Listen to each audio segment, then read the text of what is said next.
Graças te damos, Senhor, pela comunhão maravilhosa, graças te damos, Senhor, pela disponibilidade do teu servo Enio. Muito obrigado, Senhor, por mais essa quinta-feira, que tu nos permita conhecer e nos aprofundar ainda mais, Pai, no contexto da primeira carta aos Coríntios, a partir do capítulo 13. Fica com cada um de nós, Pai, e que possamos, por meio do teu ensino, absorver a tua palavra e colocarmos em prática no dia a dia. Louvado seja o teu nome. É no nome santo do teu Filho Jesus que nós te rogamos e agradecemos, Senhor. Amém.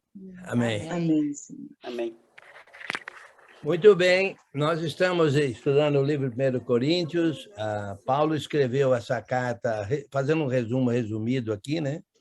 Paulo escreveu essa carta da cidade de Éfeso, né? E Corinto ficava na Acaia, Éfeso na Ásia, na Ásia, que é na Ásia Menor, e Corinto ficava na Acaia, que era na Europa, né? E Paulo pretendia passar pela Acaia e também pela Macedônia, duas províncias na Europa, né, para fazer o recolhimento das ofertas aos irmãos pobres da Judeia, que eles propuseram fazer há um ano antes, né?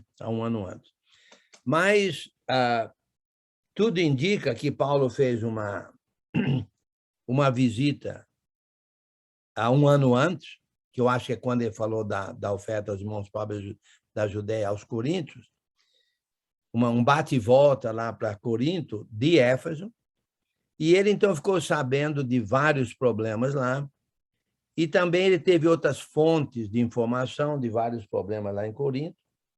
Então ele escreveu essa primeira carta, lidando com esses problemas, mas deixando bem claro que ele passaria lá para fazer o recolhimento da oferta. Isso no capítulo 16, de 1 a 4. Agora, já na segunda carta, ele já deixou bem claro, ele explicou bem mais sobre a oferta, né? Explicou bem mais. Aqui, eu acho que ele faria isso numa primeira carta, mas como ele ficou sabendo de vários problemas, então ele passou então a informar sobre esses problemas, né? E o ponto-chave do livro é que os coríntios tinham uma graça, que é a graça de participar no conhecimento, vamos dizer assim, como diz lá, deixa eu ler ali para ficar mais fácil, capítulo 1, de 4 a 9. Sempre deu graça, meu Deus, a vosso respeito, a propósito da sua graça que vos foi dada em Cristo Jesus, porque em tudo fostes enriquecidos nele. Então, essa é a graça, o enriquecimento. Em toda palavra, em todo conhecimento, assim como o testemunho de Cristo, ou seja, toda essa revelação, tem sido confirmado em vós através de muitos dons, milagres, de maneira que não vos falta nenhum dom, aguardando vós a revelação. Então, eles estavam no processo da revelação do conhecimento de Cristo, né? Que isso foi no primeiro século. Hoje nós já temos os 27 livros, mas eles não tinham, né? Então, eles estavam nesse processo. Está aguardando vós a revelação, nós não estamos aguardando mais, já temos a revelação de nosso Senhor Jesus Cristo, o qual também vos confirmará até o fim, para seres irrepreensíveis no dia de nosso Senhor Jesus Cristo, através, naturalmente, dessa revelação, né, de Jesus. E o bater o martelo nisso tudo é o versículo 9. Fiel é Deus, pelo qual foi chamado a comunhão de seu Filho Jesus Cristo, nosso Senhor. Então, Deus nos chamou, na sua fidelidade, a comunhão de seu Filho Jesus Cristo, nosso Senhor. Pergunta: esse chamado é fundamentado no quê? Eu quero uma palavra. Duas, vai. Esse chamado, a comunhão, a chamada de Deus, a comunhão do seu Filho Jesus Cristo, nosso Senhor, é fundamentado em duas palavras. Na verdade, é uma só. Hã? É o Evangelho de Jesus? É o Evangelho Olha, de Jesus? eu vou te dar a nota 10, mas eu vou segurar a nota. Você acertou, mas vou segurar a nota porque eu quero outra palavra mais textual. Conhecimento. Também, nota 10, mas vou segurar a nota. Revelação do conhecimento. Nota 10 e vou te dar a nota. Revelação do conhecimento. A revelação. Eu queria duas palavras. É fundamentado no quê? Na revelação. Que é o... Foi a mesma oração que Paulo fez aos Efésios, aqui em Efésios 1:17. Peço que o Deus do nosso Senhor Jesus Cristo, glorioso Pai, lhes dê o espírito de sabedoria e de revelação no pleno conhecimento dele. Mesma coisa. Sim, mas só que lá em Efésios, capítulo, vamos lá, capítulo... Deixa eu contextualizar lá. Efésios 1, né? 1:17. Ok. Então, aí, essa revelação aí, é 1:17, ok. Para que o Deus do nosso Senhor Jesus Cristo, Pai da glória, vos conceda espírito de sabedoria e de revelação, no pleno conhecimento dele, iluminados os olhos do vosso coração, para saberdes qual é a esperança do seu chamamento, qual a riqueza da glória e esperança nos santos, etc, etc. Isso tem a ver, essa revelação tem a ver com o que está escrito nos versículos 13 a 14, que é exatamente o fato de que fomos abençoados por Deus com toda sorte de bem espiritual nas regiões celestiais em Cristo, e aí tem como isso aconteceu em Jesus Cristo. E aqui em 1 Coríntios, mesmo embora seja a mesma palavra revelação, e eu entendo que contextualmente falando, certo? Se refere a palavra que estaria sendo revelada. Lá é o entendimento de como somos abençoados com toda sorte de bem espiritual nas regiões celestiais em Cristo. E aqui é a revelação da palavra. Ok? Mesmo embora seja a mesma palavra, eu entendo que tem significado contextual diferente. Ok? É o mesmo sentido, mas só que é direção um pouco diferente. Aí alguém falou evangelho, nota 10, vou dar nota, e alguém falou outra coisa, o que mais? Conhecimento. Então, nota 10 também, agora vou dar nota.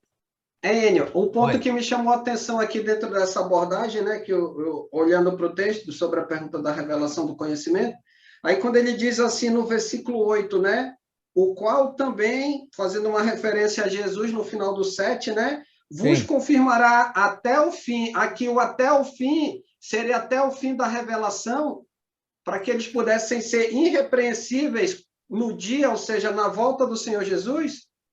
Olha, sim, eu diria que sim, mas eu acho que nós devemos ir mais longe aonde, ainda, até o fim, e esse fim é a revelação, agora esse fim é a volta de Jesus. Então, tanto os coríntios, que estavam no processo da revelação, como nós, que estamos já na revelação, todos nós podemos estar irrepreensíveis na volta de Jesus. O que você falou é correto, só que eu vou adicionar aí, porque inclui nós também. Só que nós não estamos no processo da revelação, nós estamos já na revelação. Aí era o ponto que eu ia comentar, como tu falou, né? Logo no início, que para os coríntios o processo da revelação, ela estava em processo, a revelação estava em processo. No nosso caso, os 27 livros já estão revelados. Sim, exatamente. Então, isso é só uma demonstração clara, pegando a segunda metade do 8, que não há desculpa para que a gente hoje não seja irrepreensível, né, para o dia do Senhor. Sim. Então, mostra como a gente tem uma grande responsabilidade em relação a ter a praticidade da vontade, ou do conhecimento da vontade, ou da revelação de Deus na nossa vida. Sim. Agora, note só, falando da revelação que estava ocorrendo lá, você vai verificar, nós já estamos verificando, nos capítulos 12, 13 e 14, que eles tinham dons milagrosos. E nesses dons milagrosos, você vai verificar muito bem que tem o dom de profecia, que está no capítulo 14. E também não só isso, Paulo está revelando conhecimento nessa carta. Mas não só isso, os outros estavam revelando conhecimento. Pedro estava escrevendo primeiro Pedro, segundo Pedro e assim por diante. Então, o processo de revelação estava ocorrendo. Eu entendo assim, entendeu? Estava ocorrendo. Você falou muito bem. Nós agora temos toda a revelação já nos 27 livros. Você falou bem, falou muito bem. Então, e os vários problemas são... o primeiro que ele trata, e trata muito bem, é o problema de divisão, né? Que a sabedoria divina não tem nada a ver com divisão. O segundo, que na verdade são os capítulos aí, vamos dizer assim, ele lida no capítulo 1, capítulo 2, capítulo 3, até mesmo no capítulo 4, vamos dizer assim. Mais ou menos é por aí, né? Falando de divisão, que não é um só evangelho, e que os pregadores devem ser fiéis, etc, etc, etc, ao evangelho, tudo isso. No capítulo 5, ele fala de um outro problema, que é aquele irmão que passou a possuir a esposa do pai dele. Assumimos que o pai tinha falecido, né? E a madrasta, naturalmente, viúva, né? Talvez uma madrasta nova, né? Então, passou a possuir. Paulo condena isso, dá conhecimento sobre isso. Capítulo 6 tem 2 problemas ali, litígio entre os irmãos, ou seja, irmão levar irmão perante corte, como se assim, processar irmão perante juízes iníquos, ou seja, fora da revelação, né? Fora da irmandade. Não faz sentido. Será que não há nenhum sábio entre vocês para solucionar problema entre 2 irmãos? E o outro problema aqui é a prostituição religiosa, né? Ele condena naturalmente. Capítulo 7 fala muito sobre casamento. Tinha problema ali relacionado a casamento, que nós não sabemos bem qual que é no versículo 1, diz assim, 7:1. Quanto ao que me escrevestes, é bom que o homem não toque em mulher. Se nós formos seguir isso aí, nós não vamos tocar em mulher.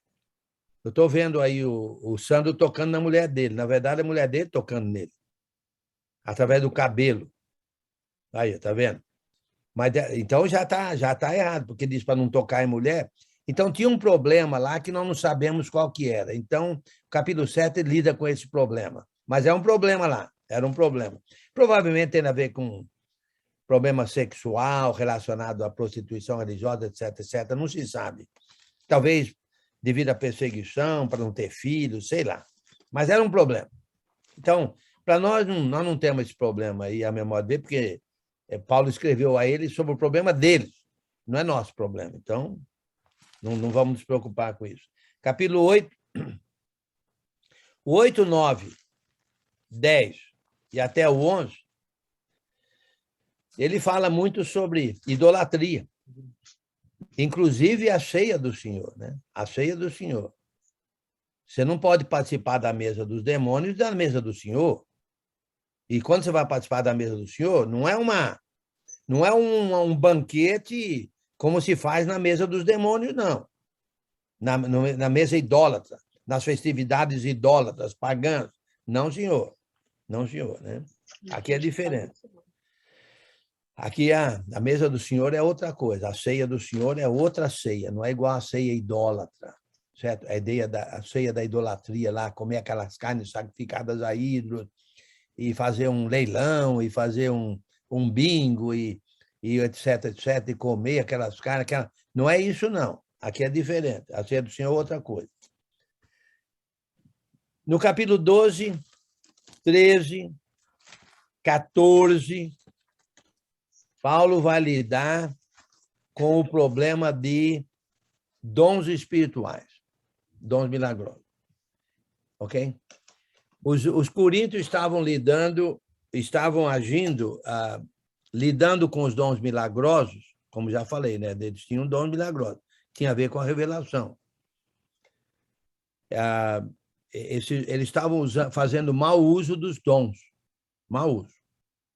Para uso próprio, para uso para aparecer, sei lá. Então, Paulo deixa bem claro, já vimos isso no capítulo 1, né? Um só espírito, os dons são diversos, versículo 4, mas o Espírito é o mesmo, e também a diversidade no serviço, mas o Senhor é o mesmo, e a diversidade das realizações, mas o mesmo Deus é quem opera tudo em todos, e a manifestação do Espírito é concedida a cada um visando a um fim proveitoso. Qual que é esse fim proveitoso? De uma maneira resumida. É a edificação do corpo. Ele dá a ilustração do corpo humano, em que cada membro do corpo é necessário para a edificação do corpo. Se você, por exemplo, se o seu, vamos dizer assim, se o seu... hoje em dia nós temos aí, por exemplo, o Covid, né? O Covid. O Covid ataca principalmente o pulmão, pelo que eu entendo. Também, se eu estiver errado, não se preocupe com isso, não, porque a ilustração, mesmo sendo errada, vai valer. O ponto é, vamos assumir que o Covid afete o pulmão. Os pulmões são 2, né? Sabe o quê? O corpo inteiro sofre. O corpo inteiro sofre. O corpo inteiro sofre. Então, se um membro do corpo de Cristo está doente, o corpo está sofrendo, entendeu? Por quê? Porque está doente espiritual, aí o corpo está sentindo. Por exemplo, um membro não pode dizer para o outro no corpo humano, não precisa de você. Assim, no corpo de Cristo também. Ninguém pode dizer para o outro, não precisa de você. O rico não pode dizer para o pobre, pode dizer para o pobre, não precisa de você. E o pobre, naturalmente, não pode dizer para o rico, não precisa de você. Porque se todo mundo fosse rico, você vai fazer benevolência para quem na igreja? Para começar, né? Mas por exemplo, você dá uma martelada no dedo, você sabe que o dedo não vai gritar, não, né? Que vai gritar é a boca. A boca que vai gritar. Mas quem levou a martelada não foi a boca, foi o dedo. Mas a boca gritou. Muito bem. No capítulo 13, então, eles, ali no final os dons eram diversos, né? O fim era um só, o fim é de edificação. E no versículo, no fim do 12, diz assim, 31. Entretanto, procurai com zelo os melhores dons. Já falamos sobre isso, né? Por quê? Porque os melhores dons, todos os dons são necessários, mas os melhores dons são aqueles que mais edificam, né? Não é? São os que mais edificam. Certo? O dom de conhecimento é melhor do que o dom de curar. Porque o dom de curar, você tem você é cego fisicamente e você é curado e vai passar a enxergar, mas o dom do conhecimento é um dom que tem muito mais valor, porque você morre, os olhos morrem com você, mas o conhecimento pode levar você para a vida eterna, né? Então, há dons melhores que outros dons, certo? Não adianta procurar, por exemplo, um dom... procure os melhores dons. Esse é o ponto.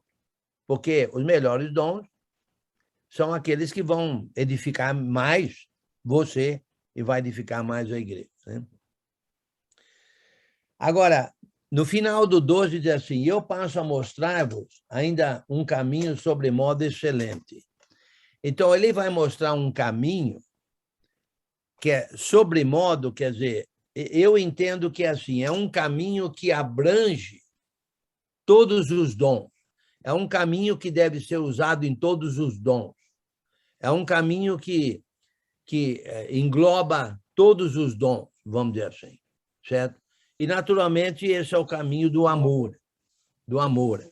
Alguém lê para nós aí o 13, do 1 ao 13 para nós vamos depois comentar sobre isso. 14, 13. 13, de 1 a 13. Diz assim, eu poderia falar todas as línguas que são faladas na terra e até no céu, mas se não tivesse amor, as minhas palavras seriam como o som de um gongo ou como o barulho de um sino. Poderia ter o dom de anunciar a mensagem de Deus, ter todo o conhecimento, entender todos os segredos e ter tanta fé, que até poderia tirar as montanhas do seu lugar. Mas se não tivesse amor, eu não seria nada. Poderia dar tudo o que tenho e até mesmo entregar o meu corpo para ser queimado. Mas se eu não tivesse amor, isso não me adiantaria nada. Quem ama é paciente e bondoso, quem ama não é ciumento, nem orgulhoso, nem vaidoso. Versículo 5. Quem ama não é grosseiro, nem egoísta, não fica irritado, nem guarda mágoas. Quem ama não fica alegre quando alguém faz uma coisa errada, mas se alegra quando alguém faz o que é certo. Quem ama nunca desiste, porém suporta tudo com fé, esperança e paciência. O amor é eterno, existem mensagens espirituais, porém elas durarão pouco. Existe o dom de falar em línguas estranhas, mas acabará logo. Existe o conhecimento, mas também terminará. Pois os nossos dons de conhecimento e as nossas mensagens espirituais são imperfeitos. Versículo 10. Mas quando vier o que é perfeito, então o que é imperfeito desaparecerá. Quando eu era criança, falava como criança, sentia como criança e pensava como criança. Agora que sou adulto, parei de agir como criança. O que agora vemos é como uma imagem perfeita no espelho embastado. Mas depois veremos face a face. Agora o meu conhecimento é imperfeito, mas depois conhecerei perfeitamente, assim como sou conhecido por Deus. Versículo 13. Portanto, agora existem essas três coisas: a fé, a esperança, o amor. Porém, a maior delas é o amor. Ok. Boa leitura aqui. Essa de que versão que é essa aí? É a linguagem de hoje. Linguagem de hoje. Ok. Muito bem, obrigado. Então, olha só. Os dons milagrosos. Então, capítulos 12, 13 e 14 tem a ver com dons milagrosos, ok? Os dons milagrosos estavam sendo usados de uma maneira, vamos dizer assim, não correta. A maneira correta no uso dos dons é em amor. Ou seja, mas você lembra o que é o amor? O amor, o ponto não era que todo membro é importante na edificação do corpo. Então, o amor é assim, eu uso meus dons, ou meu dom milagroso, nesse caso aqui, que eram os dons milagrosos, para a edificação do corpo. Então, eu vou usar o dom para beneficiar meu irmão, meus irmãos, para beneficiar o resto do corpo. Não é para me vangloriar, porque se eu tiver o dom e não tiver o amor, não vale nada. Por quê? Porque o dom foi dado para edificação. Se eu não levar isso em consideração, então o dom não tem valor, porque ele não está sendo usado para edificação. Mesmo se eu der meus bens para os pobres, entendeu? Mas não der em amor, se não tiver amor, com o objetivo de ajudar o pobre, de ter misericórdia, então, isso não me aproveita, porque a única coisa, eu preciso amar.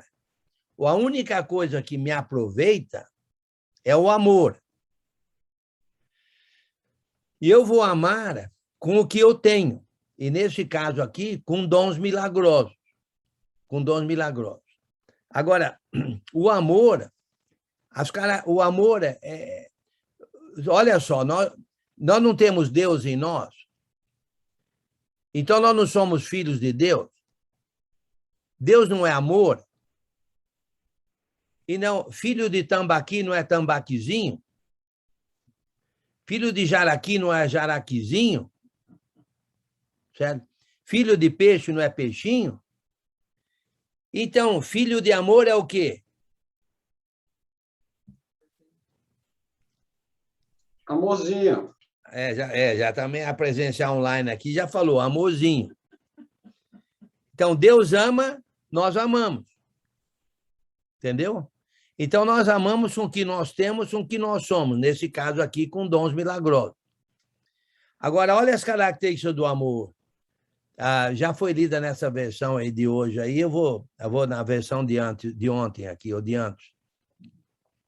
O amor é paciente, é benigno, o amor não há de ciúmes, não se ufana, quer dizer, não se vangloria, né?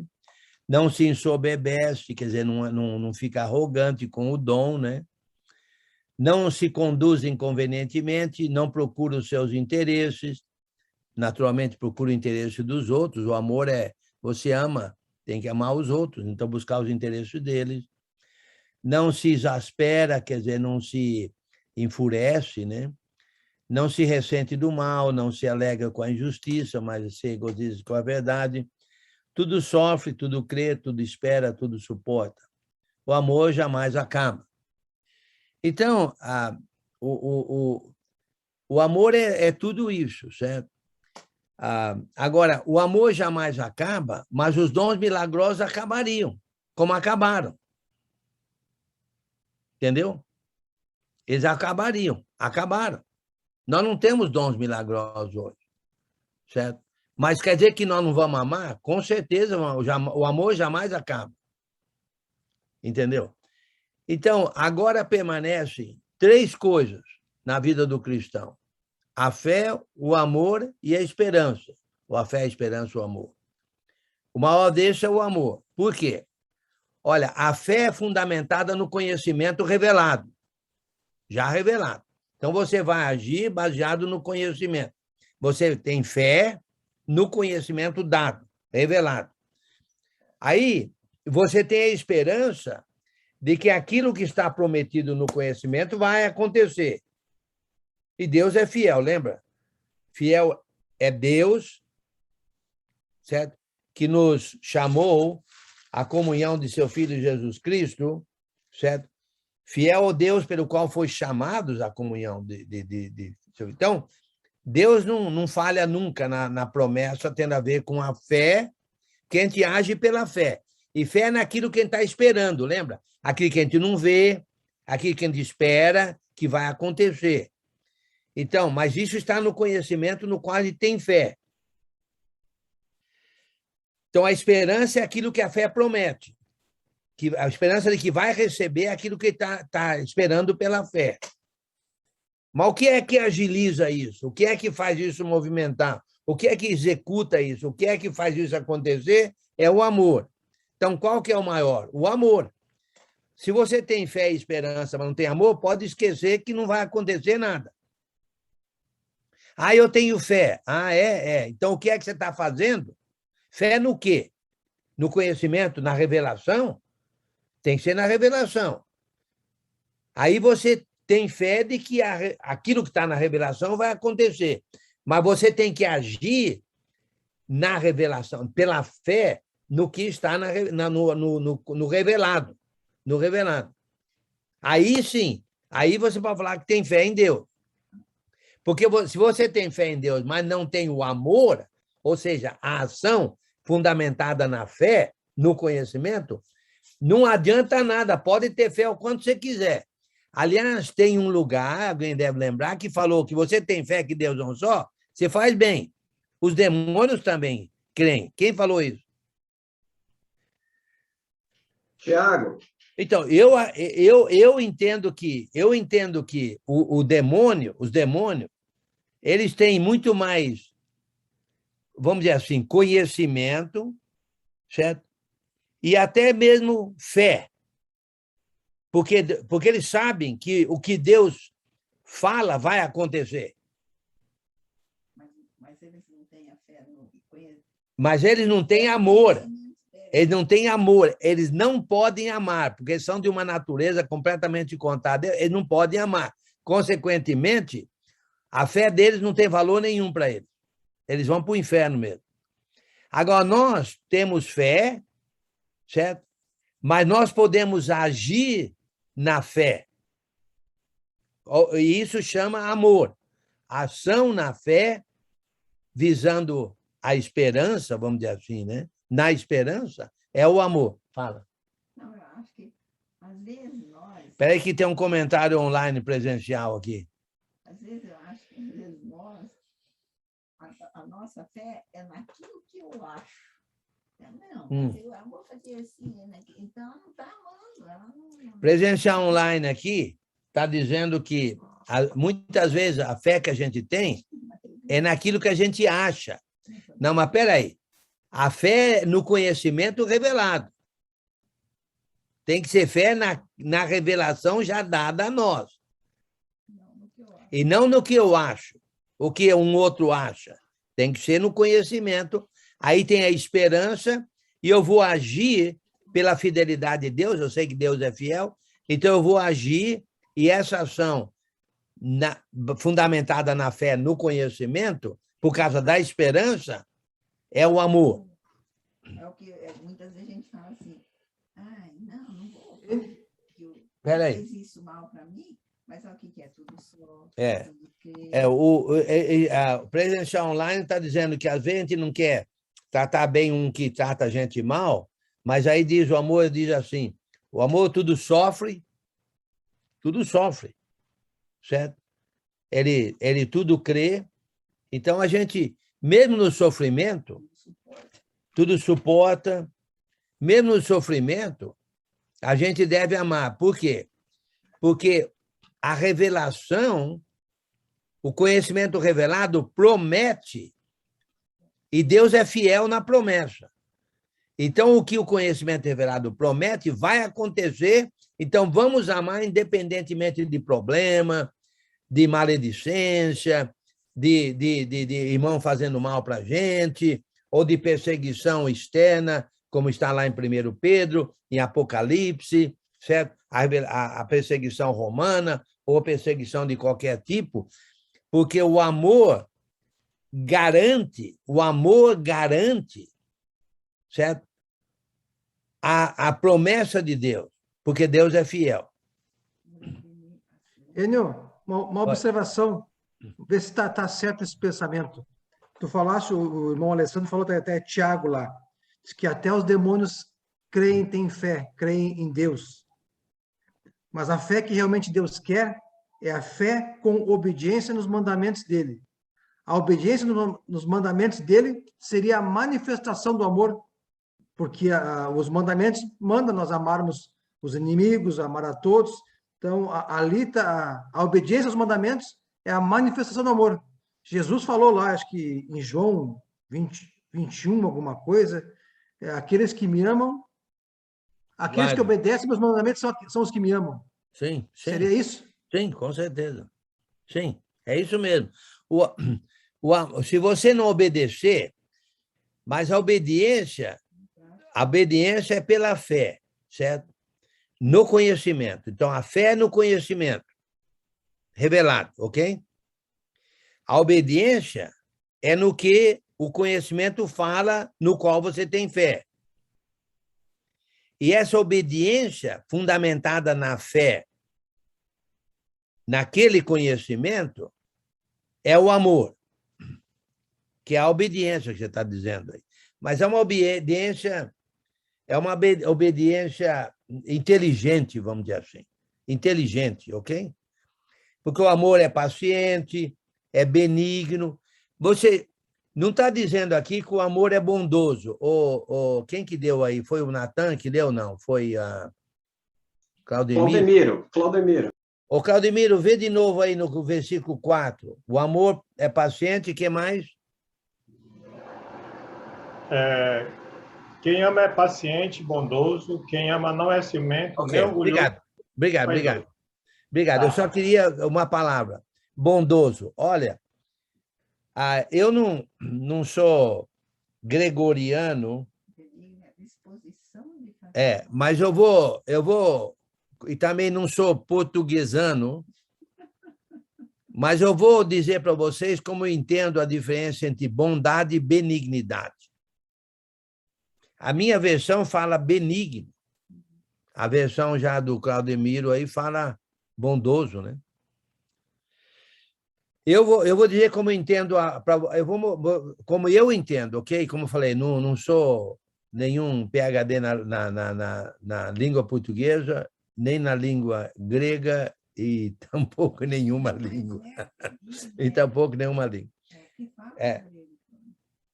eu entendo que a diferença... Como que é? Fala que benigno não é só a sua opinião, é o que fala mesmo. O Júnior uma vez falou, benigno é disposição de fazer A Mari está dizendo que ela já ouviu dizer que no grego a palavra é benigno mesmo. Eu vou dizer, para mim não faz diferença, mas, quer dizer, nós devemos ser bondosos e benignos, ok? A meu modo de ver. Qual a diferença? Vamos supor que tem um irmão necessitando de alguma ajuda, entendeu? E ele pede para você ajudar ele. Ok? Vou dar um exemplo. Caiu o muro do seu irmão aí e ele pede para você ir lá ajudar a acertar o muro ali, coisa e tal. E você vai. Você foi porque você é bondoso. Ok? Agora, o benigno é aquele que viu que o muro do irmão caiu e ele vai lá e se prontifica a ajudar o irmão. Se voluntaria a ajudar o irmão. Entendeu? Então, olha só. O bondoso pode não ser benigno, porque ele viu o muro do irmão caído e não se prontificou.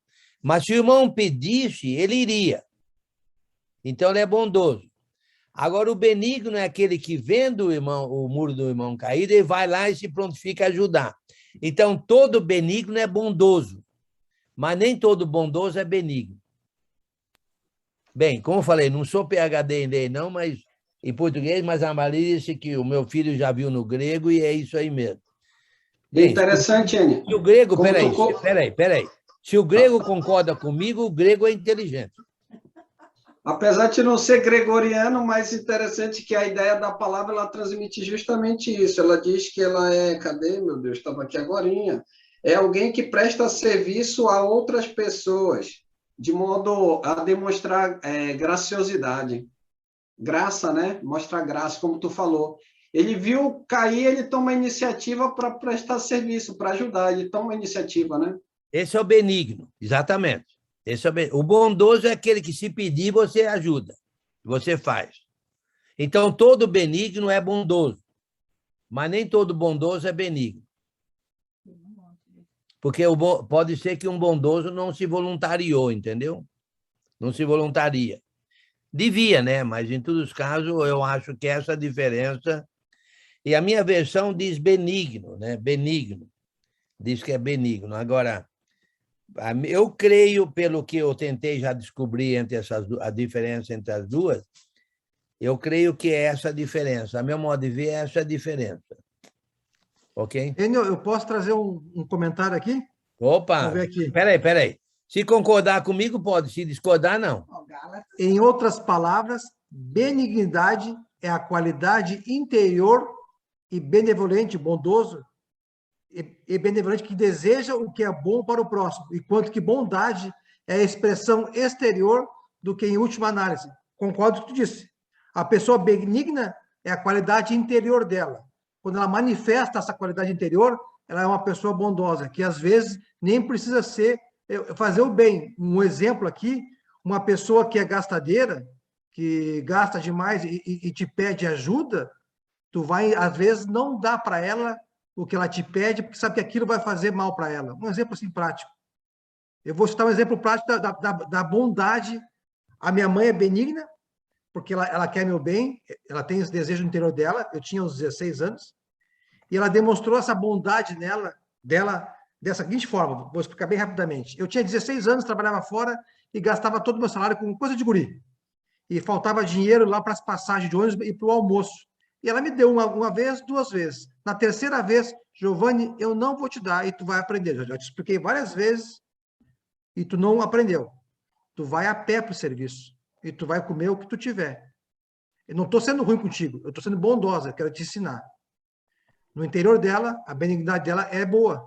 E ela manifestou a sua bondade dela desta forma. Às vezes, nós manifestamos a nossa bondade, que aos olhos dos homens pode parecer cruel, mas não são.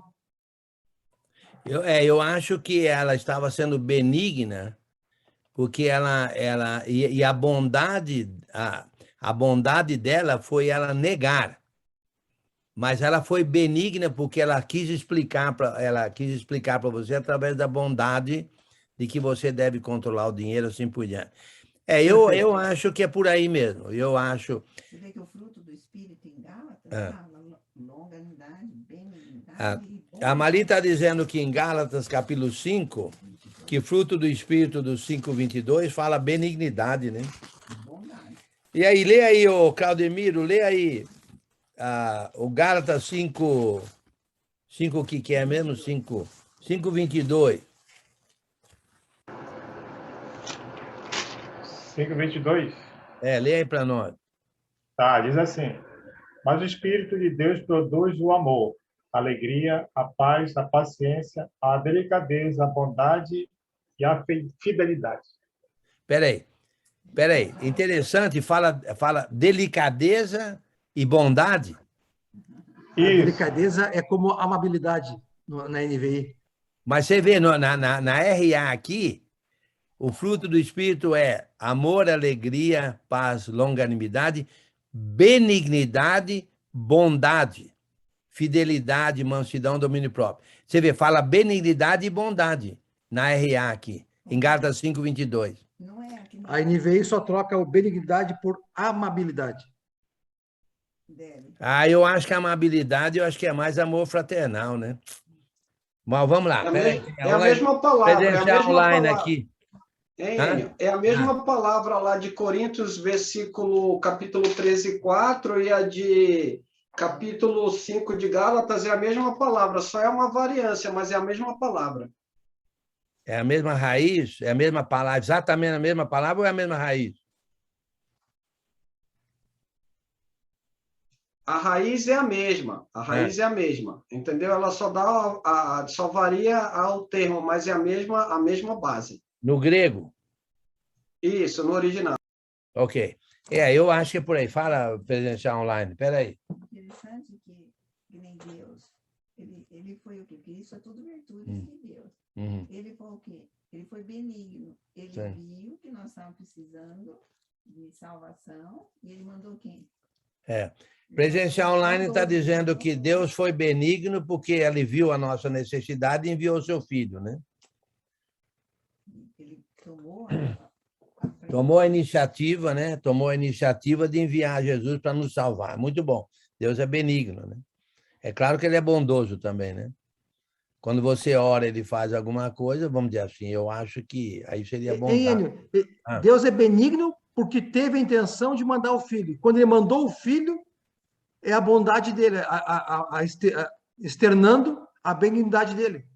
Podemos pensar assim também, sim. Podemos pensar assim, porque o benigno, ele vai ser bondoso. Vai ser bondoso, ok? Mas o bondoso pode não ser benigno, né? A meu modo de ver. Nesse exemplo da minha mãe. Que ela não deu o dinheiro para minha passagem, fez eu caminhar a pé, entre aspas, ela pareceu não ser bondosa, mas ela foi bondosa. Sim. Ela foi benigna. Ok. Muito bem. Novamente, eu simplificando, eu acho que a diferença é o bondoso, se você pede, ele ajuda. O benigno se voluntaria a ajudar, mesmo sem alguém pedir. A meu modo de ver, eu creio que essa é a diferença. A meu modo de ver, né? Muito bem. Uma outra coisa aqui, deixa eu ver aqui. Um outro ponto aqui no capítulo 13 é exatamente essa de menino, né? Quando eu era menino, versículo 11, falava como menino, sentia como menino, pensava como menino, quando cheguei a ser homem, desisti das coisas próprias de menino. Ok. Quem é o menino aqui? A revelação? Gradual? Ou seja, o processo, né? Sim. É o Paulo. Não. É aquele que está no processo da revelação. Por exemplo, você tinha uma profecia E as profecias não eram em parte, como diz aí, por exemplo, no versículo 8.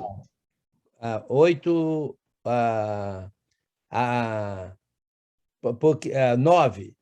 Porque em parte conhecemos e em parte profetizamos. O 9. O 11 também, o 12 também diz assim. Deixa eu ver. Não fala. Final do 12 quer dizer eu conheço em parte. Isso. Conheço em parte. No final do 12. Agora conheço em parte. Então, isso aí é o menino. Mas o adulto é aquele que tem toda a revelação. Então, o menino estava no processo da revelação, certo? O que eu não acho que é... Alguém falou Paulo? Eu acho que Paulo não, porque Paulo recebeu todo o conhecimento de Jesus. O que era em parte ali era a revelação. Inclusive, olha, o que Paulo revelou pode ter sido mesmo em parte, porque, na verdade, nós temos Pedro revelando, João revelando. Quem é que deu Apocalipse? Foi Paulo ou foi João? João. Então, na verdade, eu acho que o conhecimento que Paulo deu pode ter sido um conhecimento, vamos dizer assim, também em parte, porque nós temos João, por exemplo, nós temos Mateus, Marcos, Lucas e João. Não temos só Jesus e Mateus. Jesus e Mateus é de uma maneira, apresentado de uma maneira diferente do que Jesus no livro de João. Então, na verdade, a revelação em Mateus, podemos dizer que era em parte, inclusive era para os judeus, inclusive, né? João já é para todo mundo. Então, eu entendo que os 27 livros que nós temos nos dão o perfeito. Então, ali no versículo 10, quando, porém, vier o que é perfeito, então o que é em parte será aniquilado. A meu modo de ver, o perfeito é a revelação que nós temos nos 27 livros. Enio, interessante, né, nessa colocação, porque se a gente olhar no contexto aqui, por exemplo, lá dos escritos de Paulo, ele já tinha escrito aqui no contexto histórico Gálatas, 1º e 2º Tessalonicenses, estava no 5º livro dele. O total de 13 e o total da revelação do Novo Testamento, 27, né? Então, estava literalmente em parte, né? Sim, ele no segundo, estava em 1 Coríntios, então já tinha escrito provavelmente Gálatas, provavelmente 1 Tessalonicenses, 2 Tessalonicenses, que mais que teria escrito aqui? 1 Coríntios seria o quarto. Quinto. Que ele está na 3ª viagem, não é isso? Aqui ele já teria escrito Romanos. Não, peraí. Não. Peraí, vamos lá. Gálatas, Romanos provavelmente. foi na outra viagem. Gálatas, provavelmente. Ok? Na primeira viagem. Na segunda viagem, ele teria escrito 1 Tessalonicenses e 2 Tessalonicenses. Ok? Aí ele foi na 3ª viagem, ele estava escrevendo 1 Coríntios. Qual é o 5º? 1 Coríntios ele escreveu em Éfeso, em Atos 19, e 2 Coríntios escreveu em Atos 20.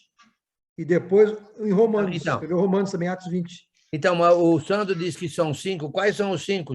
Olha, 5 não, desculpa. 5 com o conjunto da obra, né? O 1 Coríntios e 2 Coríntios, desculpa, são 4. Sim. O 6º seria Romanos, né? Que na viagem posterior. Ok, concordo com isso, exatamente. Eu acho que é por aí mesmo. O 4 seria 1 Coríntios, o 5º seria...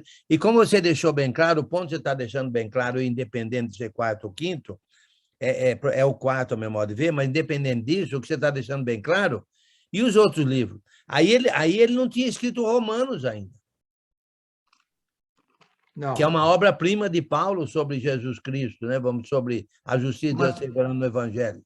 Foi o que Cristo falou para os apóstolos e serve também para Paulo, que o Espírito Santo viria, faria eles relembrar tudo que Jesus ensinou e revelar mais coisas ainda que Jesus não tinha falado. E por isso que ele estava revelando aos poucos. Sim, exatamente, exatamente. Então, quem falou de Paulo aí acertou nesse sentido mesmo, entendeu? Então, e nós somos os mais bem-aventurados entre dos seres humanos, né, dos homens, porque nós estamos no que é perfeito, né, que é essa revelação, né? A meu modo de ver, esse seria o que é perfeito. Quando vier o que é perfeito, então o que é em parte será aniquilado. O que é em parte? O que era em parte? As profecias acabariam? Os conhecimentos, os poderes. Não, os conhecimentos. Por exemplo, falando de Paulo, ele tinha escrito 4, então era em parte, né? Agora nós temos todas as cartas de Paulo, que são acho que 13, parece, né? Agora nós temos tudo que João escreveu, Pedro, etc, etc. Então, as profecias também, porque você vai verificar no capítulo 14 que os coríntios profetizavam. Eles tinham os dons milagrosos, inclusive dom de profecia, de falar em língua e de interpretação de língua. Mas tudo isso era em parte. Parte, exatamente. Tudo isso era em parte. Hoje nós temos o que é perfeito, então não precisamos de ter línguas, não precisamos de ter profecias, não precisamos de ter revelação nenhuma. Agora, isso se aplica a nós? Olha, eu diria, ainda mais fundamentado no que o Giovanni falou, que o Espírito Santo, né, daria aos apóstolos mais... Porque os 27 livros são são revelações fundamentadas nos apóstolos, ok? É revelação apostólica. Inclusive, como o Giovanni mencionou, que Cristo falou que o Espírito Santo relembraria e ensinaria mais coisas. Mas, hoje em dia, nós temos esse problema grave no mundo, porque nós temos outros dizendo que tem outras revelações, né? Por exemplo, a José Smith, né, com o Livro dos Mormons. Por exemplo, o Buda. Por exemplo, essas revelações aí pentecostais que dizem o Senhor me revelou, e revelou um monte de coisa, né? E assim por diante. Eu não sei de Bahá'í, talvez Bahá'í seja a mesma coisa, e assim por diante, né? Então, e nós temos, inclusive, nós temos as denominações todas que se fundamentam em doutrina que eles estabelecem, eles adicionam. E eles dizem que é fundamentado na Bíblia. Se é fundamentado na Bíblia, por que você vai adicionar? Entendeu? Por que adicionar? Não está na Bíblia? Então não tem que adicionar. Não tira nem adiciona. Mas por que nós temos tantas denominações, naturalmente, uma diferente das outras? Porque, a meu modo de ver, é como se eles estivessem introduzindo ou tirando da revelação. Introduzindo na revelação ou tirando da revelação. Entendeu? Aí vem aquele ponto lá que tu comentaste de Tiago, né? Que os demônios creem, tremem, né? Qual vai ser a diferença? Nesse sentido, se as pessoas só dizem que crê, mas na hora de obedecer de fato a revelação completa de Deus, eles se apegam mais à revelação, ao mistério, ao em parte, do que se apegar ao todo, né? Como a gente está aprendendo aqui no capítulo 13. Sim. E tem os espiritistas também, né? Que acho que, sei lá, acho que trazem espírito dos mortos para revelar coisas, não sei. Eu não sei, eu não mexo com essas coisas, não vou atrás disso, mas eu digo, o ponto-chave é que o perfeito já chegou, certo? Que é exatamente como o Giovanni mencionou, ensinado pelo Espírito Santo, certo? E coisas que Jesus ensinou e mais ainda. Lá em 1 João, fala da unção, né? Que nós temos a unção que nos ensina todas as coisas. Essa unção, a meu modo de ver, é tudo aquilo que o Espírito Santo ensinou, né? Que tem aqui, que são os apóstolos, né? Através dos apóstolos. Então, toda a revelação, 27 livros, é uma revelação apostólica pelo Espírito Santo. Ou seja, se as pessoas querem hoje, no século XXI, ouvir o Espírito, é só abrir de Mateus até Apocalipse e ver a revelação completa do Espírito Santo de Deus, né, Enio? Sim, correto, não é? Nota 10. É isso aí mesmo. Nota 10. Faz sentido, não? É o que eu acho. Eu entendo isso, porque, na verdade, lembra no começo do livro, não está falando aguardando vós a revelação? Aguardando vós a revelação de Jesus Cristo, lá no capítulo 1, ok? Vamos lá de novo. Diz assim, do versículo 7, de maneira que não vos falte, capítulo 1, versículo 7, de maneira que não vos falte nenhum dom, aguardando vós a revelação do nosso Senhor Jesus Cristo, o qual, Jesus Cristo, também vos confirmará até o fim, para seres irrepreensíveis no dia de nosso Senhor Jesus Cristo. Então, a meu modo de ver, a revelação é o conhecimento. Para a gente estar irrepreensível na vinda de Jesus. E essa revelação é exatamente, como nós já estamos falando, os 27 livros. Mas eles estavam nesse processo de revelação, como já mostramos de várias maneiras, né? Alguma pergunta ou comentário sobre isso? Não? Muito bom. Então, vamos no capítulo 14, que é também um capítulo longo, mas vamos lá, alguém lê para nós aí, ou pode um ler uma parte, outro outra parte, se quiser, do 1 até o 19, por favor. Como é que está a minha internet para ler? Está boa? Como? Como é que está a internet aqui? Está boa? A minha? Posso ler? Está boa? Está muito boa. Para mim está muito boa. Então, vamos ler, então. Sigam o caminho do amor e busquem com dedicação os dons espirituais, principalmente o dom de profecia. Pois quem fala em uma língua não fala aos homens, mas a Deus. De fato, ninguém o entende. Em espírito fala mistérios. Mas quem profetiza o faz para a edificação, encorajamento e consolação dos homens.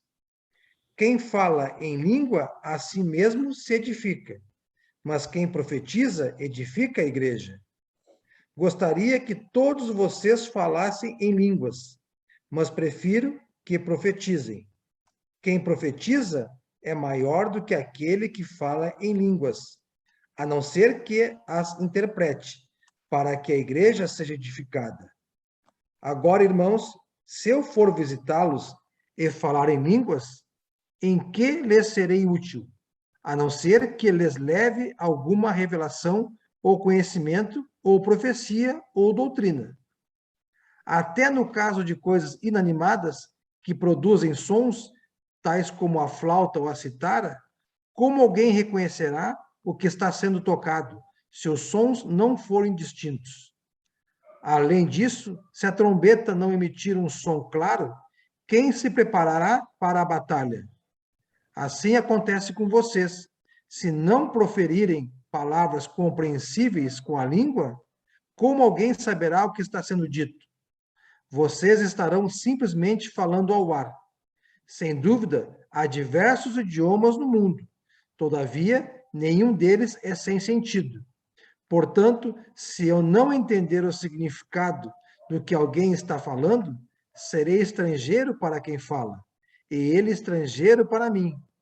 Assim acontece com vocês, visto que estão ansiosos por terem dons espirituais. Procurem crescer naqueles que trazem a edificação para a igreja. Por isso, quem fala em uma língua, ore para que a possa interpretar. Pois se oro em uma língua, meu espírito ora, mas a minha mente fica infrutífera. Então, o que farei? Orarei com o espírito, mas também orarei com o entendimento. Cantarei com o espírito, mas também cantarei com o entendimento. Se você estiver louvando a Deus em espírito, como poderá aquele que está entre os não instruídos dizer o amém? A sua oração, a sua ação de graças, visto que não sabe o que você está dizendo. Pode ser que você esteja dando graças muito bem, mas o outro não é edificado. Dou graças a Deus por falar em línguas, mais do que todos vocês. Todavia, na igreja, prefiro falar 5 palavras compreensíveis para instruir os outros a falar 10.000 palavras em uma língua. Ok. Eu acho que a leitura já esclarece tudo aí muito bem, né? O ponto é, tem que seguir o amor. Isso aí é indiscutível, né? E procurar com zelo os melhores dons. Quais são os melhores dons? É o dom de profetizar. Por quê? Porque o de profetizar ensina, entendeu? Está falando numa linguagem que todo mundo está entendendo. É como hoje em dia, por exemplo, é como se eu estivesse agora profetizando, porque eu estou ensinando aquilo que vocês estão entendendo e que já foi revelado. Então, eu não sou profeta porque já foi revelado. Então, se não tivesse sido revelado o que eu estou ensinando aqui, seria profecia. E vocês estão se beneficiando. Mas como já está revelado, que foi também, vamos dizer assim, como se fosse até mesmo por profecia, só que, na verdade, eles tinham a inspiração pelo Espírito Santo, né? Já falamos sobre isso. Então, a profecia é o ensinamento, certo? Em língua que todo mundo está entendendo.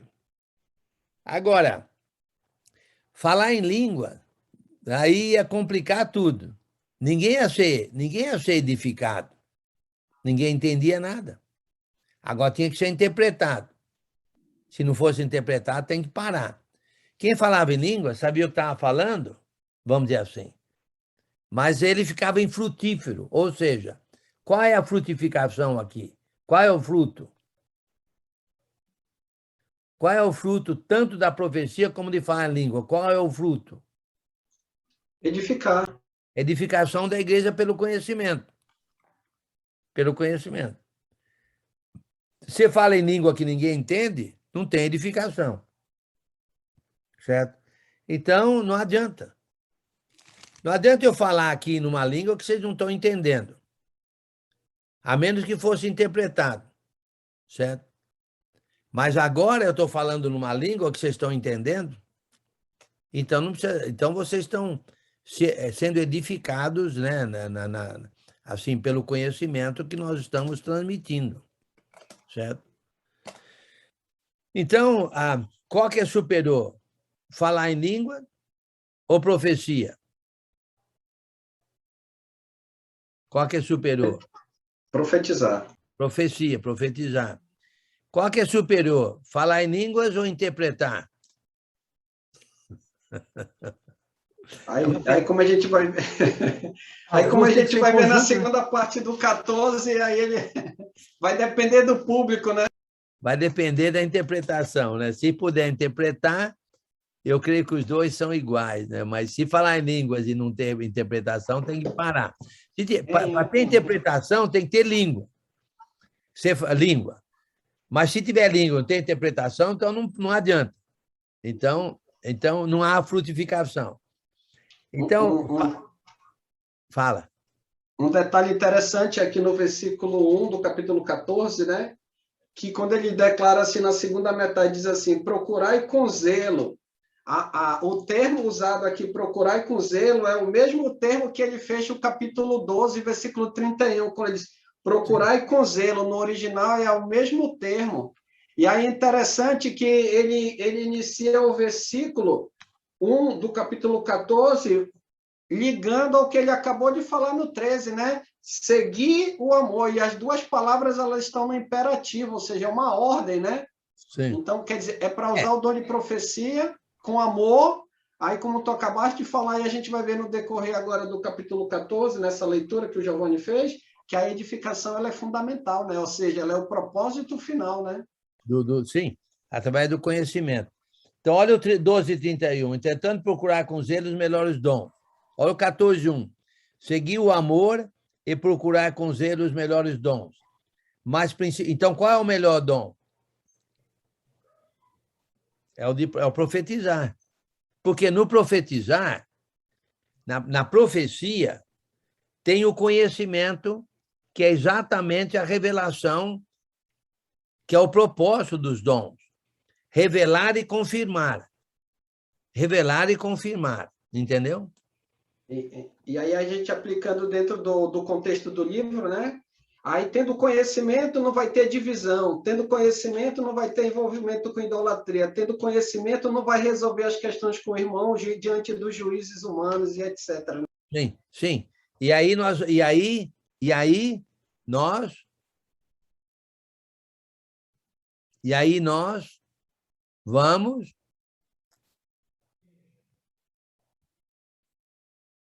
vamos ter o conhecimento e aí a gente vai ter a revelação da vontade, quer dizer, está vivendo a revelação da vontade de Deus, né, no capítulo 1. Consequentemente, nós seremos edificados.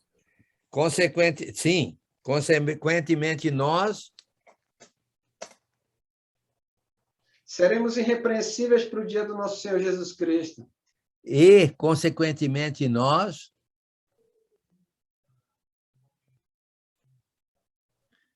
estaremos amando?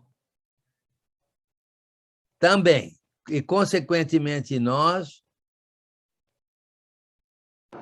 teremos a revelação do conhecimento. Certo. E, consequentemente, nós Eu não tenho o dom de adivinhação totalmente. Estaremos escolhendo os melhores dons. Não. Eu vou... Ok. Capítulo 1, versículo 9. Em comunhão? Estaremos em comunhão com o Filho, Jesus Cristo. Estaremos na comunhão de Jesus Cristo, a que o fiel Deus nos chamou. Eu estava chegando lá, eu já estava no 8, aí eu pulei lá para... Uma coisa que parece ser simples, mas muitas igrejas aí não entendem, né? As línguas começaram com os apóstolos galileus. E aqui fala no versículo 10, aqui, sem dúvida, há diversos idiomas no mundo, todavia nenhum deles é sem sentido. Então, quando os apóstolos, os 12 apóstolos galileus, falaram em línguas das nações que estavam presentes em Pentecostes, o dom, o poder de Deus, do Espírito Santo, é para que eles pudessem comunicar a palavra de Deus, o evangelho, a diversas nações. Sim. E aqui estava uma bagunça, porque não era necessário usar esse dom se não fosse para edificar a igreja.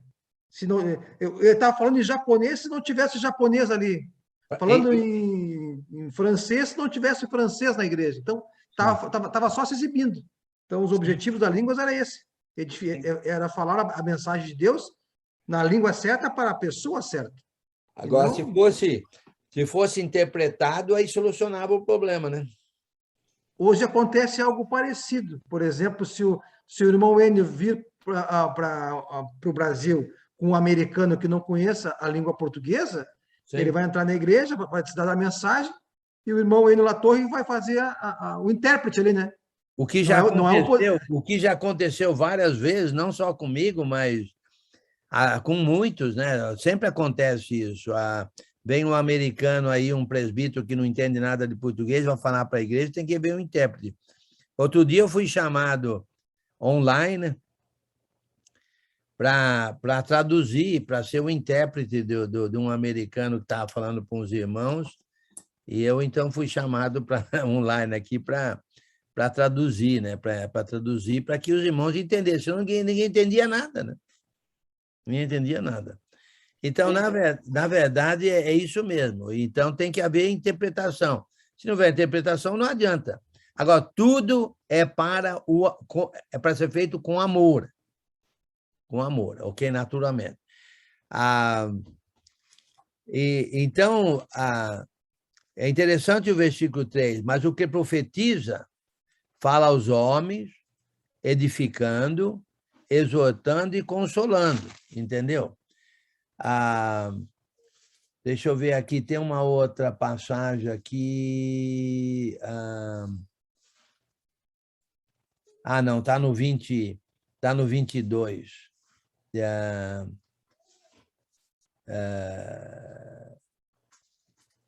Ok. Não, ele vai trabalhar o público, né? Ele vai trabalhar o público. Deixa aí para depois aí. O Tranquilo. O 22, vamos deixar para depois, porque não vai dar tempo. O 13 diz, pelo que o que fala em outra língua deve orar para que a possa interpretar. Porque se eu orar em outra língua, o meu espírito ora de fato, mas a minha mente fica infrutífera. Qual é, já falei, a infrutificação, não sei se existe essa palavra aí, é que não vai haver edificação, não vai haver fruto. Não vai haver fruto, entendeu? Que farei, pois? Orarei com o espírito, mas também orarei com a mente. Cantarei com o espírito, mas também cantarei com a mente.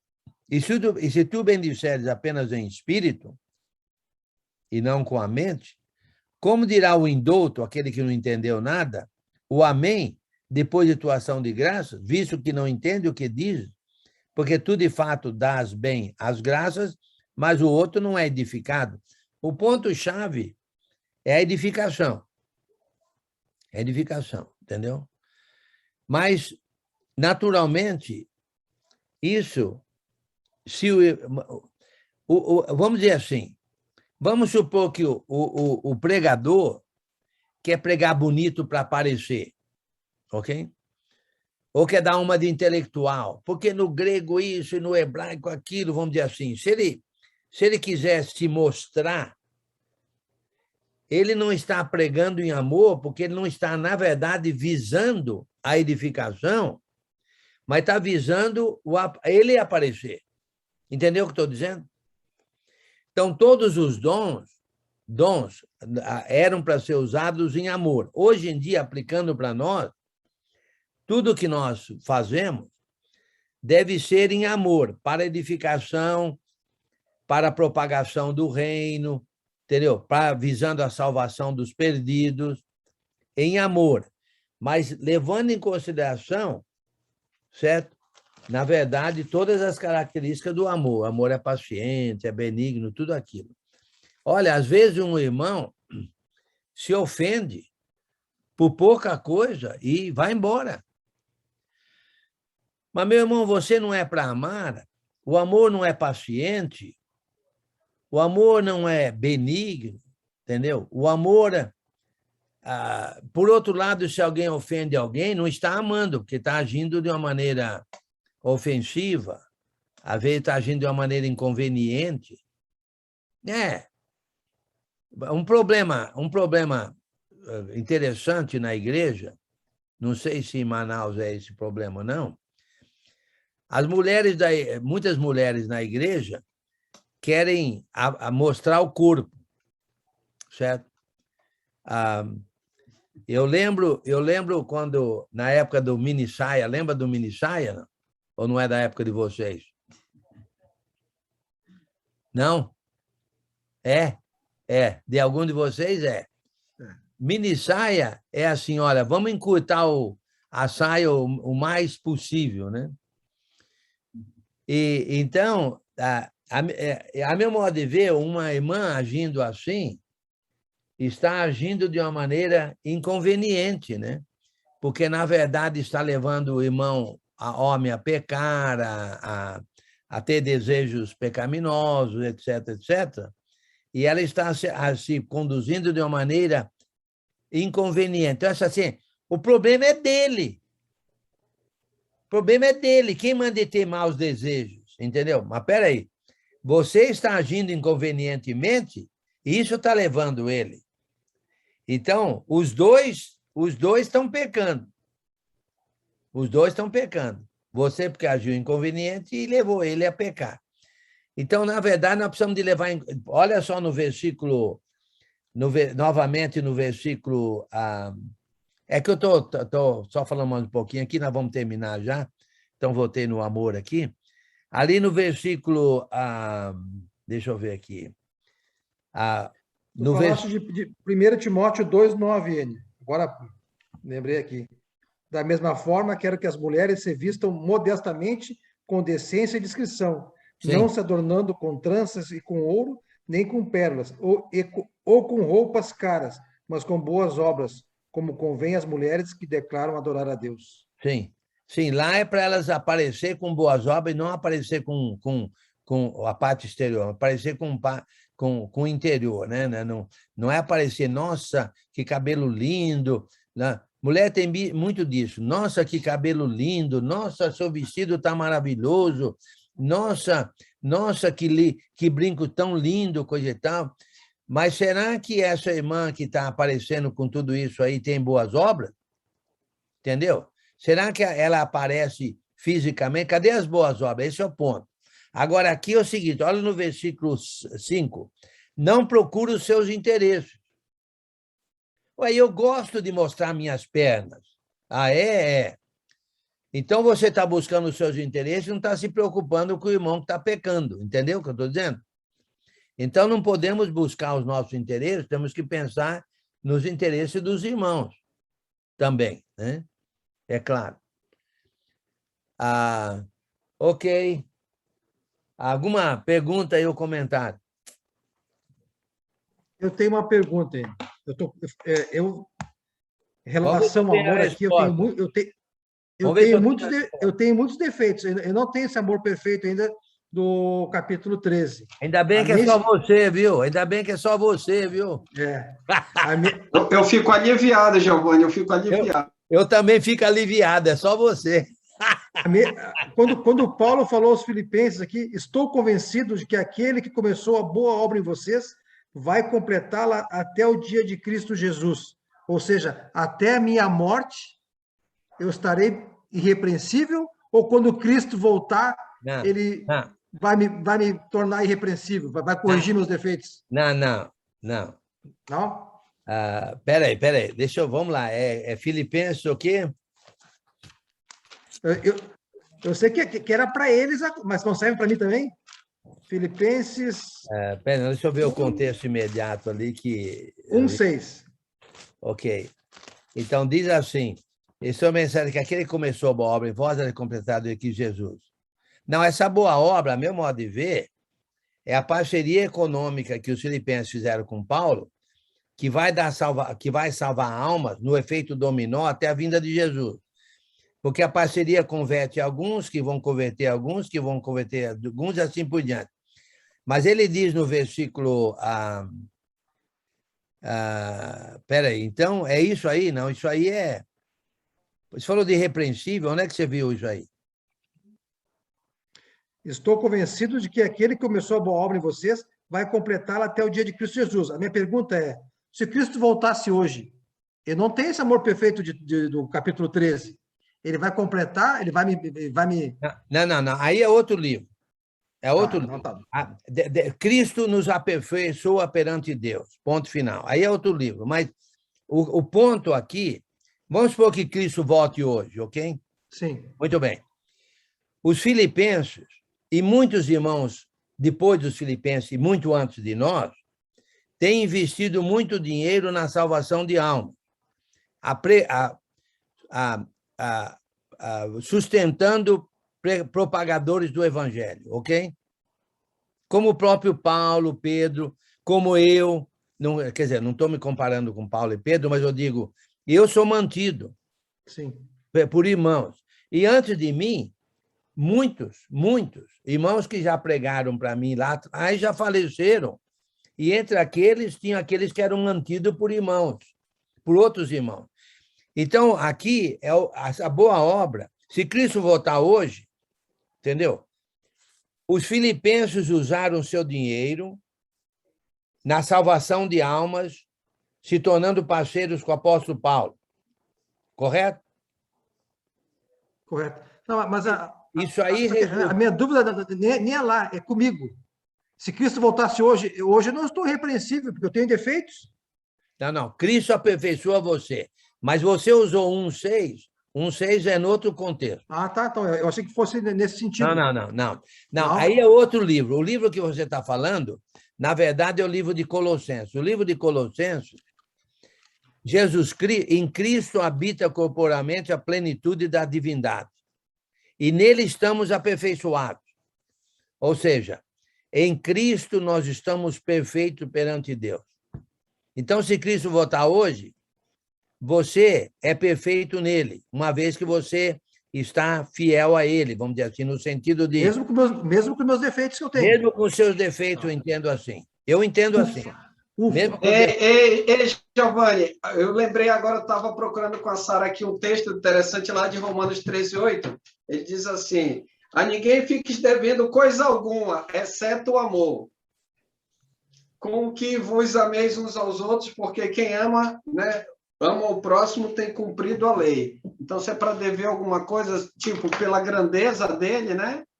Aí o amor, como o próprio Paulo disse, dá para ficar devendo. Como o Enio disse, assim, tem que ficar aliviado, né? Não tem colocado a plenitude, mas é porque é natural. A gente tem que... É uma progressão, não é isso? Ô, Giovanni. Oi. A pergunta é: estou amando ou não estou amando? Entendeu? Essa é a pergunta. Sim. Então, se a resposta for sim, eu estou amando, então, quando Cristo vier, você irrepreensível, vamos dizer assim, porque ele não vai me repreender, porque eu estou no processo de amar, mesmo embora ele sabe que ele foi homem perfeito igual a nós, sabe que nós temos muito que aprender, muito defeito, mas essa parte de irrepreensível, olha só,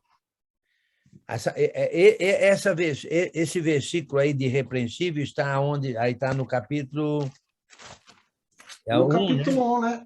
No capítulo 1, versículo 6. É 6? Não, deixa eu ler. 8. Ele os manterá firmes até o fim, de modo que vocês serão irrepreensíveis no dia de nosso Senhor Jesus Cristo.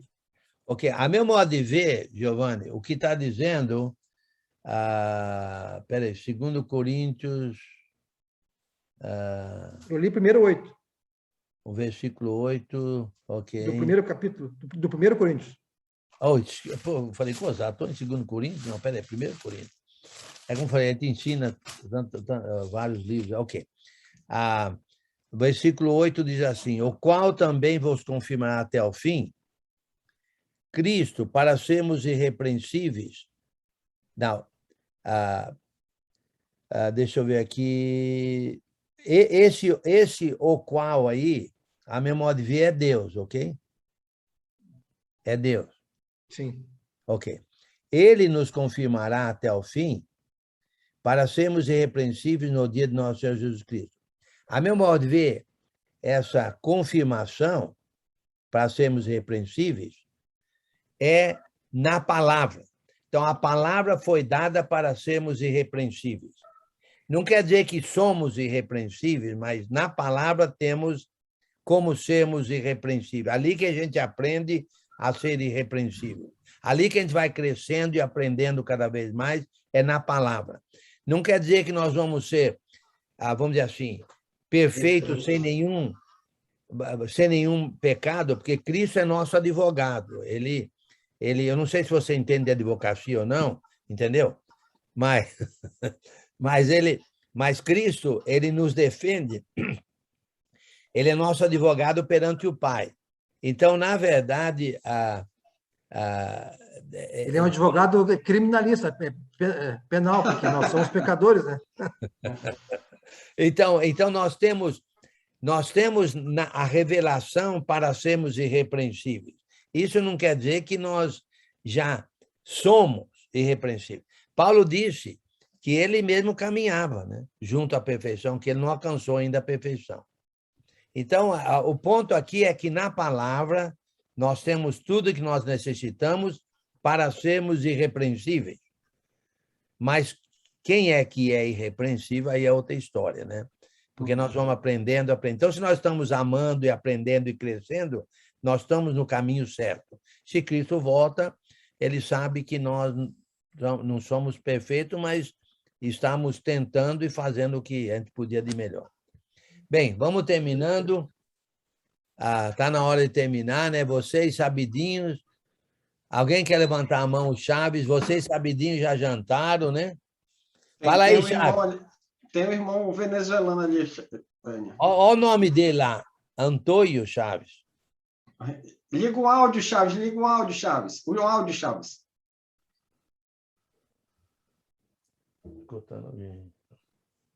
Clica na tela, Chaves. Tá com o áudio desligado, Chaves.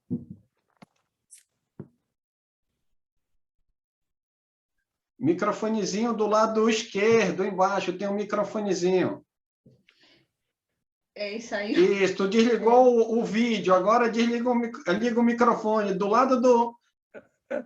Não. Calma aí.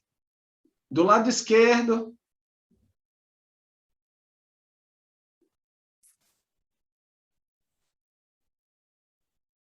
Ele está no notebook, ou, Alessandro? Não, tá no celular, tá no celular. Ele só clica no teu celular. Clica, não tá ouvindo, Chaves. Clica do lado, clica na tela, lado esquerdo, tem uma câmerazinha. Agora tá ouvindo? Agora! Eu estava observando que Paulo ele cita duas coisas que o amor é paciente e benigno. Aí ele cita 8 adjetivos que o amor não faz. E lá no 7 ele vai dizer o que o amor faz. A minha pergunta é: como agir discípulo para eliminar esses 8 adjetivos que Paulo diz que o amor não faz? Bem, eu vou dar duas explicações aí, uma bem simples, a outra um pouquinho não tão simples, né? O amor, se o amor não faz, quer dizer que quem ama não faz essas coisas.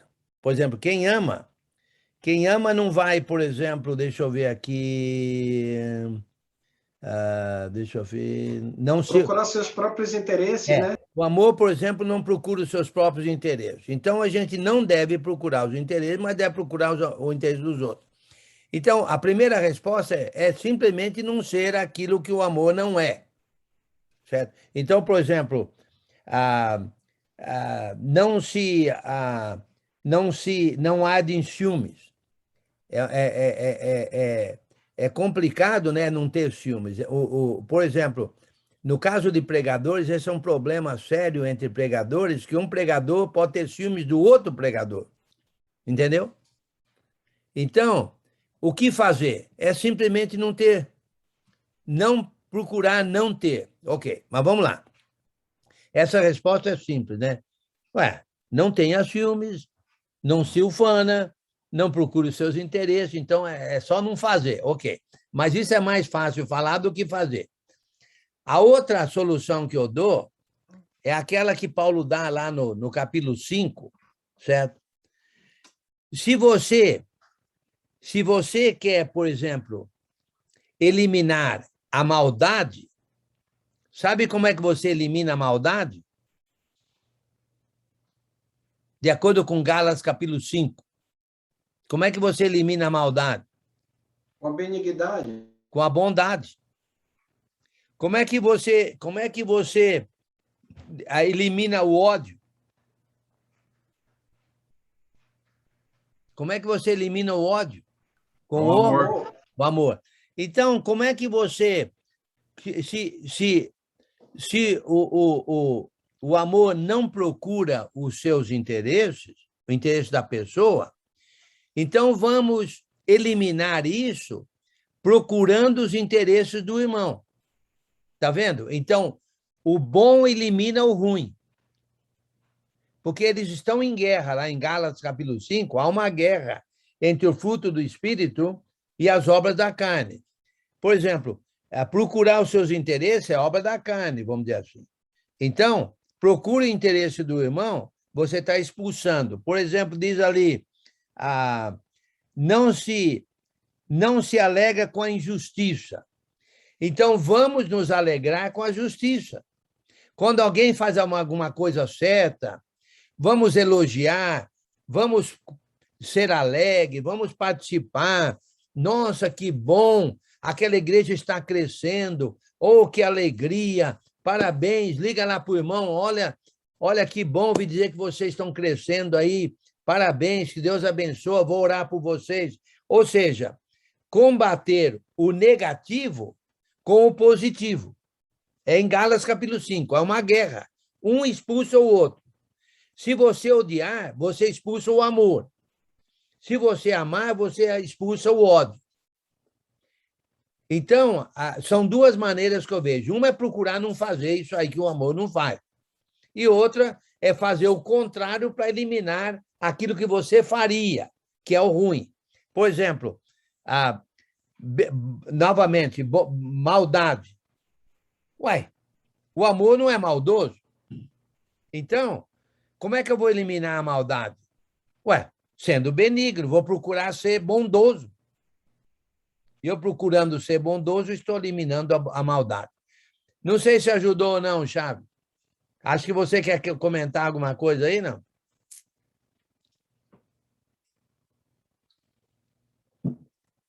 O problema aí, viu, Sandro, é que para falar da Venezuela aqui é longe, hein?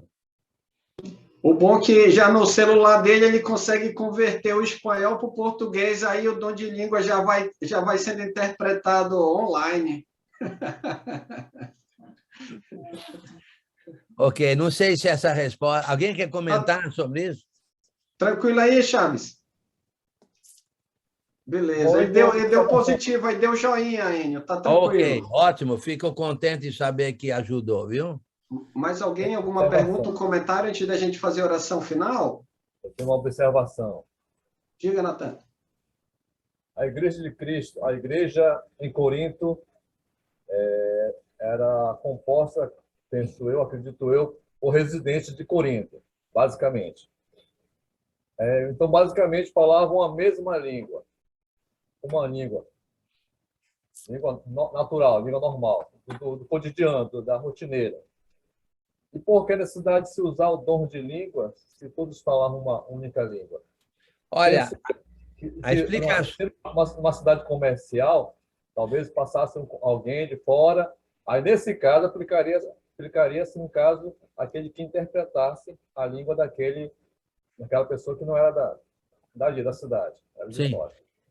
Parece que era uma cidade portuária de muita movimentação, com muita gente estrangeira passando por ali. Eu creio que, pelo menos, é isso que aqui nos comentaristas eles falam isso, entendeu? Principalmente tendo em vista um grande número de pessoas de outras regiões passando por lá, porque era um local de muita movimentação.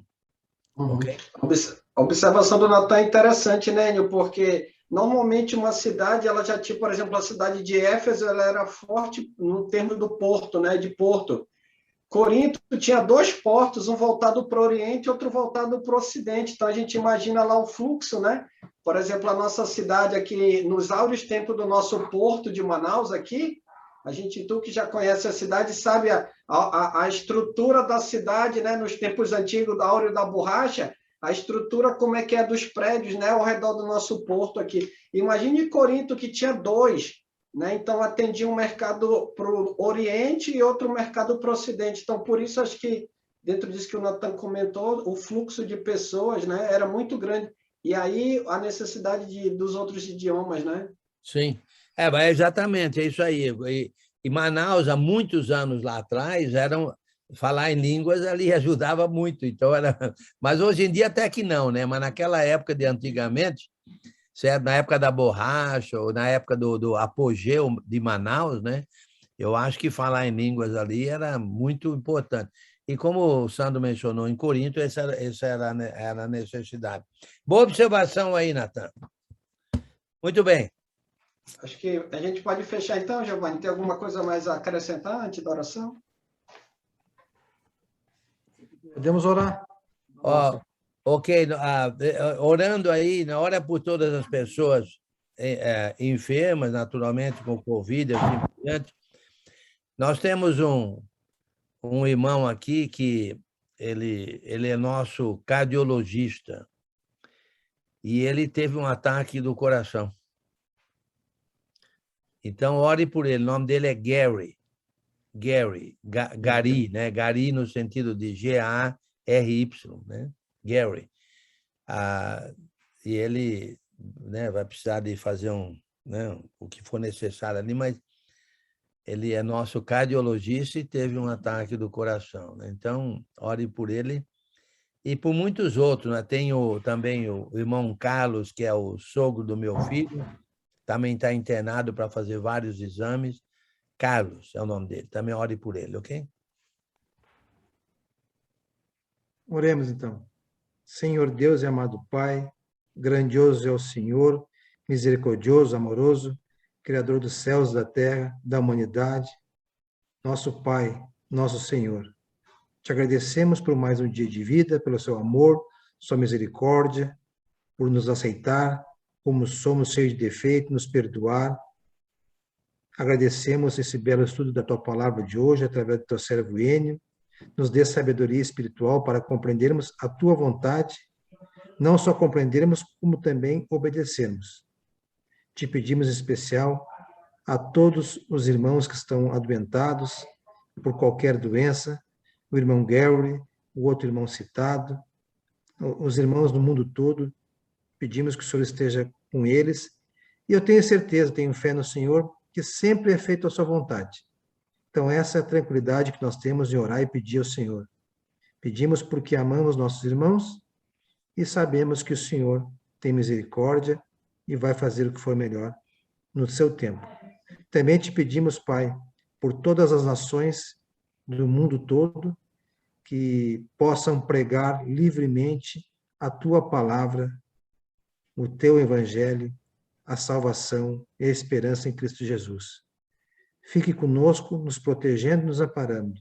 Agradecemos o Santo Espírito que recebemos do Senhor quando nos batizamos. É Ele que nos conduz dia a dia e nos ajude a viver por Ele e não mais pela carne. Em nome de Cristo, que oramos e agradecemos. Amém. Amém. Obrigado. Obrigado. Prazer em vê-los. Aqui chegou aqui a presencial online aqui. Está sentado no chão aqui. Sentado. Chegou a chefe. Chegou a chefe. Chegou a chefe. Chegou. Ele é o cabeça, eu sou o pescoço, eu levo a cabeça. Olha, eu acho que as esposas são todas graduadas da mesma universidade, viu? Aqui eu brinco, eu mando da porta de casa para fora. Em casa é tudo com ela. Ela que arruma, ela que mexe, deixa com ela. Ai de mim se eu der algum palpite, né?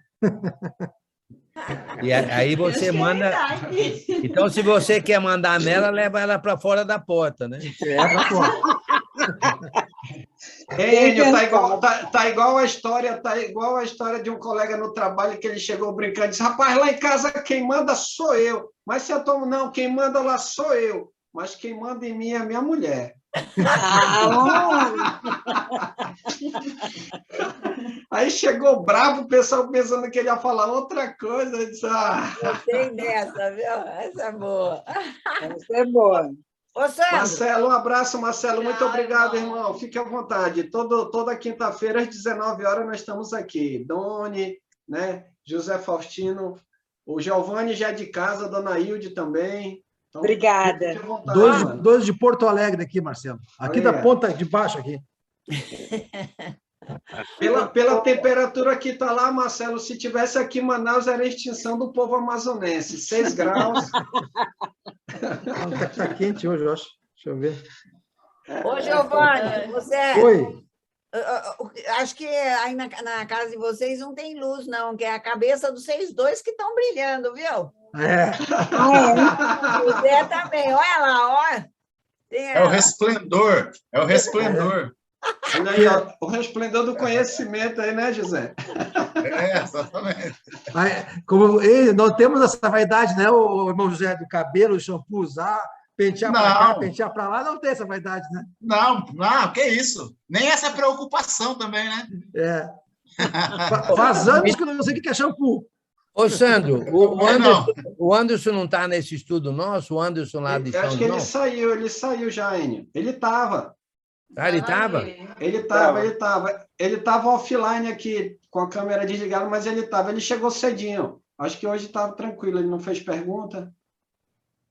Mas ele estava no estudo. Isso aí indica uma de duas coisas. Ou ele entendeu tudo, não entendeu nada.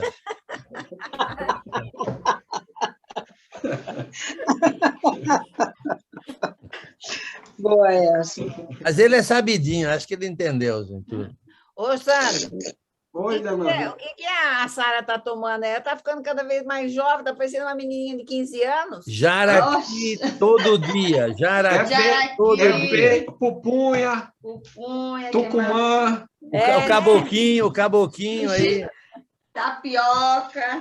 Tapioca com castanha, dona Marli. São Todo todos dia no do café da manhã. Brasil. Nós somos todos brasileiros aqui. Eu não conheço nada dessas palavras.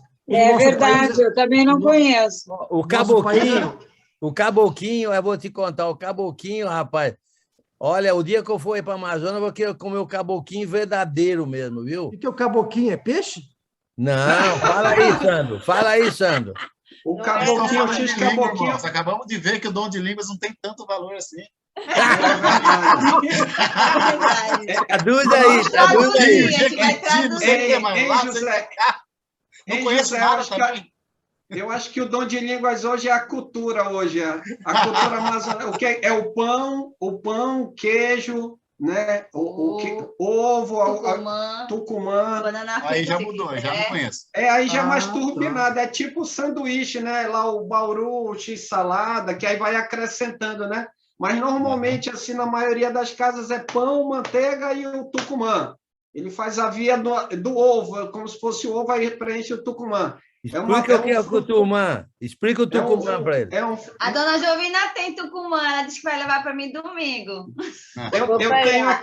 Eu tenho só ele cortado aqui na geladeira, a gente já compra. Ele é uma fruta redonda, verde, às vezes amarela quando ela está amadurecendo, né? Que é só uma pelezinha de fruta. A maior parte da fruta é um caroço bem grande. E aí ela tem uma parte, a casca é bem grossa, tem que tirar com muito cuidado. A dona Jovina tem, ela vai pegar. Olha aí, ó, tá aí, ó, essa panela cheia aí. Fala aí, seu Olha aí, seu Olha! Isso aí vem da onde? Só para aparecer a imagem. Olha aí, Giovanni. Aí veio parece uma bergamota, algo assim, né? Isso aí vem da onde, hein, Vem, Jovina? Vem lá de Urucará, meio de Urucará. Urucará, rapaz. Urucará é uma ilha lá no fim do mundo, viu? Não, é uma ilha lá no fim do mundo. É no Amazonas. Aqui nós temos o choripã. A gente comeu isso daí. Tu comesse o choripã aqui no sul? Choripã? Não, o que é isso? Só de pão? Mas é muito bom. Peraí. Peraí, deixa eu ver se eu entendi. Deixa eu ver se eu entendi. É o sanduíche só de pão? Choripã. Nós somos vizinhos com o Uruguai, né? Então, nós somos o portunhol. Chouriço. Chouriço é linguiça de porco. Pão. Então, é o pão com linguiça de porco e salsinha, vinagrete. Que delícia! É uma delícia. Eu vou usar um termo aqui do Amazonas agora, que aí volta para a língua aqui. Nem cachorro come, não sobra. Não, isso daí é lá de São Paulo. Nem cachorro é universal isso daí. Lá no Amazonas, nem sucuri come isso aí. Nem sucuri come. Não sobra para Mas, Giovanni, nós temos aqui o sanduíche farroupilha. O farroupilha em São Paulo tem o nome também, acho que é o misto quente deles, eu acho. O pão cacetinho com presunto e queijo. Como que é? Isso, é o mistão. Pão cacetinho. Aqui é o pão francês. Aqui. Bauru, né? Não é Bauru? Não sei. Não, a gente chama cacetinho aqui. Aqui é pão francês ou pão de água, né? É o pão d'água, né? Que chama pão d'água. Isso. No tempo que eu era guri, faz tempo, a mãe mandava na venda. Vai na venda lá e traz um quarto de pão ou um meio de pão. Um quarto de pão. Pão d'água. Um quarto de pão d'água ou meio quilo de pão.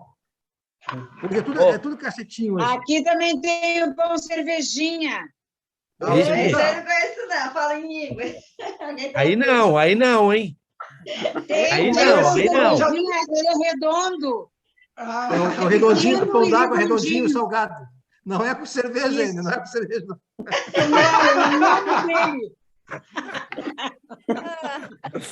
Ok. Já come, já deita, já. Obrigado por falar de comida, porque eu vou jantar agora. Agora já peguei. Eu também. Eu vou ter que jantar de novo. Abriu um apetite agora essa são conversa. 8 horas, hein? 9, 10. São 8 horas ou 7 horas, Enei? Agora. Aqui são 7 horas. Ah, não, aqui já é 10 horas. Já jantamos faz horas. Aqui já vai dar 10 horas. Aqui vai dar 7. Agora vocês vão... Então vamos jantar. Tchau, irmão. Boa noite, pessoal. Muito bom estar com vocês. Até quinta que vem. Beijo. Tchau. Boa noite. Boa noite, bom descanso. Deus abençoe. Tchau, tchau. Boa semana. Obrigado. Tchau, Marcelo. Um abraço, irmão. Tchau. Tchau vocês, hein? Um abraço. Bem-vindo, mano. Um abraço. Tchau.